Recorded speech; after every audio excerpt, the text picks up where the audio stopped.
Hey guys, welcome back to another video. Now today we have another Chelsea News Today video. Well, we're going to get straight into things because we got 5 or 6 stories today.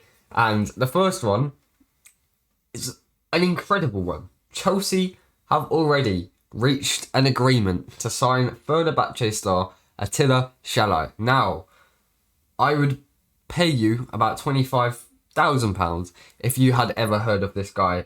Or maybe you might have heard of him, but if you really, I mean, what I'm trying to say here is that he's not a very well-known player. And Chelsea have, according to reports in Turkey, already striked a £20 million deal for the Hungarian player who plays for Fenerbahce. Now I've been trying to do a little bit of research.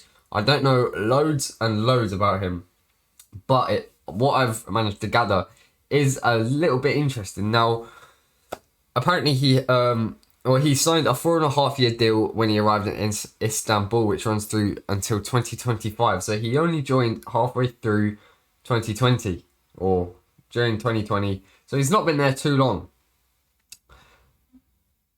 Apparently, he is on the verge of set to sign a 6-year deal with Chelsea, and yeah, we offered Turkey, CNN Turkey, so CNN in Turkey, claimed the Blues are serious about Szalai and have reached an initial £20 million agreement with Fenerbahce for the Hungary international ahead of the January transfer window. That means negotiations have accelerated in recent days, and Szalai is expected to put pen to paper on a 6-year contract at Stamford Bridge, where he will earn around £4 million a year, £3.4 million a year. Now I'm just going to change that, or 3.4 million divided by 52 to see how much that is weekly, and that is 65k a year. So I mean, in terms of footballers, not incredible, especially Chelsea footballers, but I mean, if I was earning 65 grand a week, I would not be complaining. So I've done a little bit of research on this guy. He is a centre half. He's 23 years old. He's from Hungary. Now, he did, in fact, play against England recently when I've been watching England versus Hungary, because they're in the same group for the World Cup qualifiers. And Hungary, in fact, play a back 3 system, very similar to Chelsea's sort of system, back 3. The wing-backs push up high, not really against England because they don't really have the availability to. But then the pivot, they have a pivot as well. And then a front 3 that are quite narrow, actually, with Szalai, and Szabalaga. Yeah, but then Szalai, shall I get on with this? Yeah, that was funny. Attila Szalai, he's a 6'4", left-footed centre-back who's 23 years old. And it looks like he obviously plays as a left centre-half for Hungary, and I haven't actually seen where he plays for Fenerbahce, if they play a back 2 or a back 3. But it's looking like he is going to be a Tony Rudiger replacement. If not straight away, hopefully eventually. £20 million is quite a bit of money for someone nobody's ever heard of. So, I mean, I'll take it. I mean, Rudiger, I would not love to lose, but I mean, I think he'll go Real Madrid, Bayern Munich. Which is a bit of a shame because, I mean, he wasn't the world's best defender when Frank Lampard was in charge. Thomas Tuchel comes in. Apparently, he was one of the players that was insisting on a changing of manager, allegedly, and Thomas Tuchel has got the best out of him, to be fair. I think he's one of the best centre-halves in the world right now, and now he's suddenly got the balls to come out and say he was that good before and that he could do that for another team. And I think it would just be a little bit, not like the way he goes like Eden Hazard, I think it would just be like the career afterwards, almost justice for wanting to leave. And then his career flops. Not that I want anybody to flop or get injured like Eden. But next story, we've already been waffling on for 4 minutes and a half on one story. It's a little bit of an old one, you might have heard of it. Timo Werner to Barcelona. Not happening. It's just not happening. Going to ESPN with Xavi coming in at Barcelona. One of his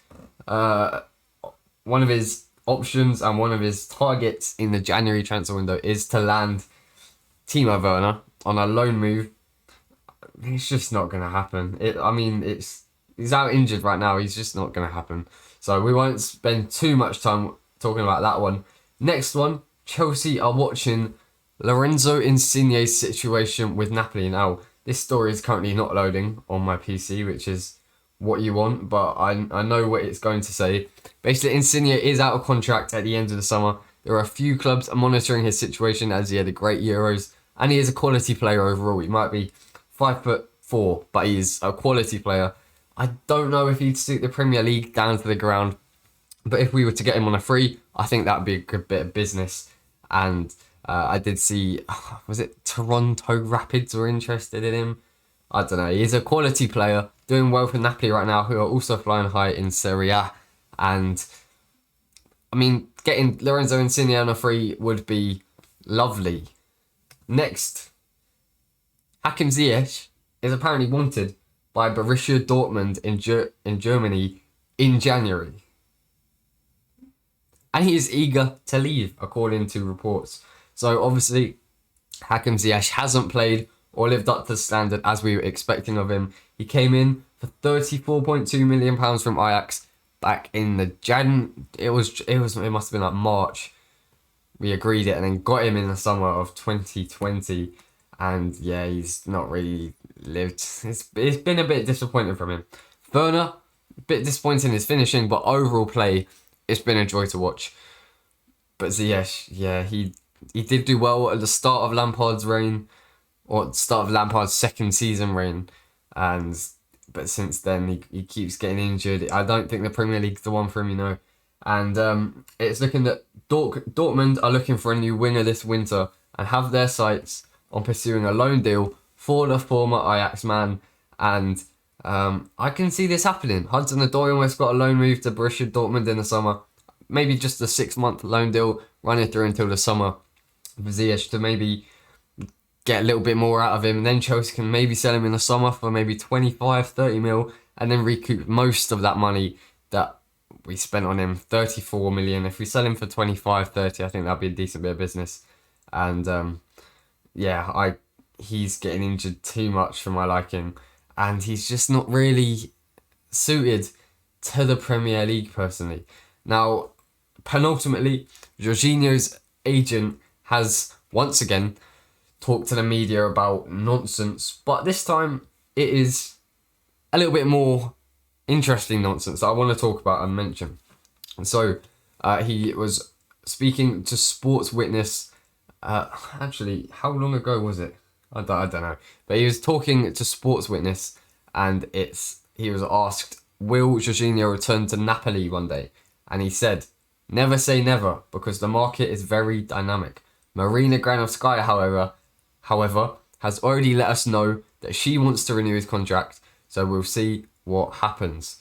Now, his contract isn't up at the end of this season. I think it's up at the end of next season, which will give him a year and a half still in his contract. I'm just having a quick look now.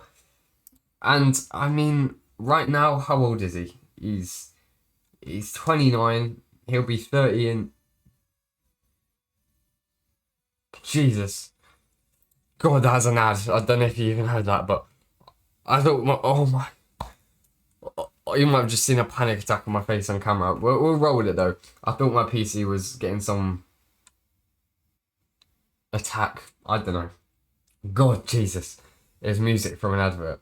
But, right, his contract expires in June 2023, so not for another 2.5 years. 2.5? 1.5.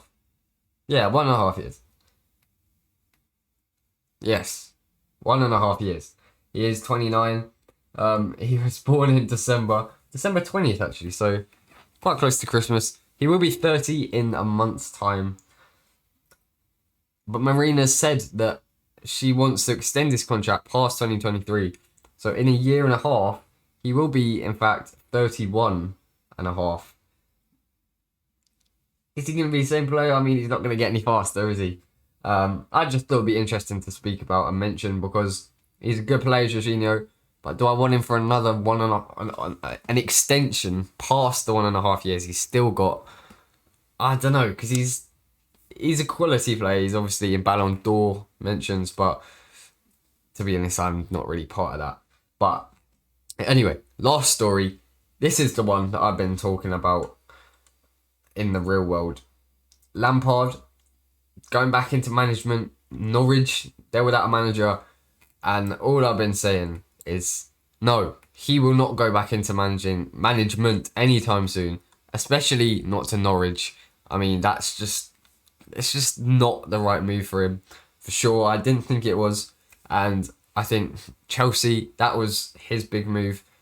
He obviously stayed there for a year and a half. He got a great year and a half out of it, and he's still a young manager. What I think is that I think he maybe rushed into management after retirement a bit too quickly, and I think maybe he'd sort of agree. Obviously, I don't know. I don't speak with him constantly, but I think maybe he went into management a little bit too eagerly. He did very well. He did very well at Derby. I think Chelsea was the right move for him eventually, but I don't think it was quite the right time with 1 year of management. And maybe he's all a bit upset that he got sacked from Chelsea, his favourite club, and a lot of people's favourite club, where he really made a name for himself. I think maybe he wants to spend a little bit more time at home, as he never really got to have a gap year sort of thing after retirement and then going back into management, because a manager has got to be as dedicated to the game as a player does, and if not more. So I think it'll be good for him to just keep out of management maybe for another year or so, maybe for as long as he wants. But I think he will go back into management again one day, and you never know, he may even come back to Chelsea one day, where it was really all written in the stars. But thank you very much for watching. Like the video if you're new. No, like the video if you enjoyed it, or if you're new. Subscribe if you enjoyed it or you're new. Thank you very much for watching, and goodbye.